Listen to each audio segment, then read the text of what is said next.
understand. Is everybody here? Mr. President, the Secretary of State is in Vietnam, the Secretary of Defense is in Laos, and the Vice President is in Mexico City. We can establish contact with them at any time if it's necessary. The undersecretaries are all here, of course.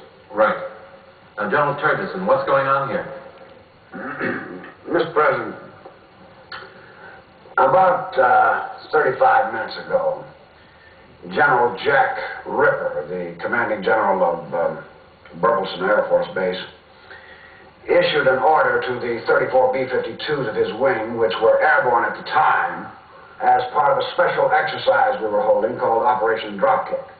Now, it appears that the order called for the planes to attack their targets inside Russia. The planes are fully armed with nuclear weapons with an average load of 40 megatons each. Now, the central display of Russia will indicate the position of the planes. The triangles are their primary targets. The squares are their secondary targets. The aircraft will begin penetrating Russian radar cover within 25 minutes. General Turgidson, I find this very difficult to understand. I was under the impression that I was the only one in authority to order the use of nuclear weapons. That's right, sir. You are the only person authorized to do so. And although I hate to judge before all the facts are in, it's beginning to look like General Ripper exceeded his authority. It certainly does. Far beyond the point I would have imagined possible. Well, perhaps you're forgetting the provisions of Plan R, sir. Plan R? Plan R is an emergency war plan in which a lower echelon commander may order nuclear retaliation after a sneak attack if the normal chain of command has been disrupted. You approved it, sir. You must remember. Sure, you must recall, sir, when Senator Buford made that big hassle about our deterrent lacking credibility. And the idea was for Plan R to be a sort of retaliatory safeguard. A safeguard? I admit the human element seems to have failed us here. But the idea was to discourage the Ruskies from any hope that they could knock out Washington and yourself, sir, as part of a general sneak attack, and escape retaliation because of lack of proper command and control.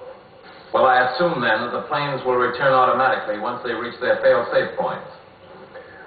Well, I'm afraid not. You see, the planes were holding at their fail-safe points when the go code was issued. Now, once they fly beyond fail-safe, they do not require a second order to proceed. They will continue until they reach their target. Then why haven't you radioed the planes countermanding the go code? Well, I'm afraid we're unable to communicate with any of the aircraft. Why? As you may recall, sir, one of the provisions of Plan R provides that once the go code is received, the normal SSB radios in the aircraft are switched into a special coded device, which I believe is designated as CRM-114. Now, in order to prevent the enemy from issuing fake or confusing orders, CRM-114 is designed not to receive at all, unless the message is preceded by the correct three-letter code group prefix. Then do you mean to tell me, General Turgidson, that you will be unable to recall the aircraft? That's not so. However, we are plowing through every possible three-letter combination of the code. But since there are 17,000 permutations, it's going to take us about 2.5 days to transmit them all. How soon did you say the planes would penetrate Russian radar cover? About 18 minutes from now, sir. Are you in contact with General Ripper? No, sir, no. General Ripper sealed off the base and cut off all communication. Where did you get all this information? General Ripper called Strategic Air Command Headquarters shortly after he issued the go code. I have a portion of the transcript of that conversation if you'd like to read it. Read it. The duty officer asked General Ripper to confirm the fact that he had issued the go code, and he said, yes, gentlemen, they are on their way in, and no one can bring them back. For the sake of our country and our way of life, I suggest you get the rest of SAC in Africa. Otherwise, we will be totally destroyed by Red retaliation. My boys will give you the best kind of start, 1,400 megatons worth. And you sure as hell won't stop them now. So let's get going. There's no other choice. God willing, we will prevail in peace and freedom from fear and in true health through the purity and essence of our natural fluids. God bless you all. And he hung up. We're still trying to figure out the meaning of that last phrase, sir. There's nothing to figure out, General Turgidson. This man is obviously a psychotic. I'd like to hold off judgment on a thing like that, sir, until all the facts are in. General Turgidson, when you instituted the human reliability tests, you assured me there was no possibility of such a thing ever occurring.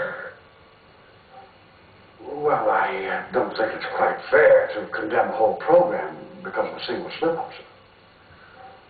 I want to speak to General Ripper on the telephone personally. I'm afraid that's impossible, sir. General Turgidson, I am becoming less and less interested in your estimates of what is possible and impossible. General Faceman. Yes, sir. Are there any Army units stationed anywhere near Burkitson? I'll just check, sir.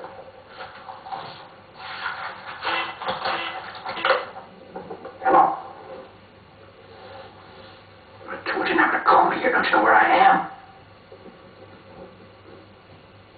Well, look, baby, I can't talk to you now, but my president needs me. Of course, Bucky would rather be there with you. Civil defense. Of course, it isn't only physical. I deeply respect you as a human being. Someday I'm going to make you Mrs. Buck Turgidson. Oh, listen, you go back to sleep behind, but Bucky will be back there just as soon as he can. All right? Listen, sure. Don't forget to say your prayers.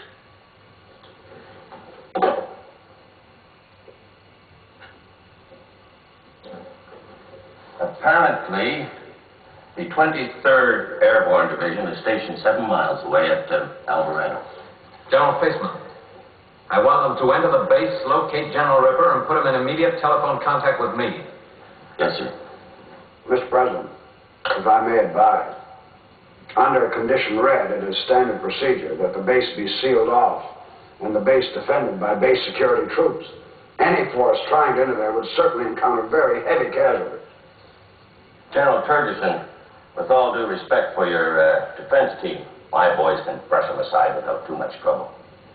Mr. President, there are 1 or 2 points I'd like to make, if I may.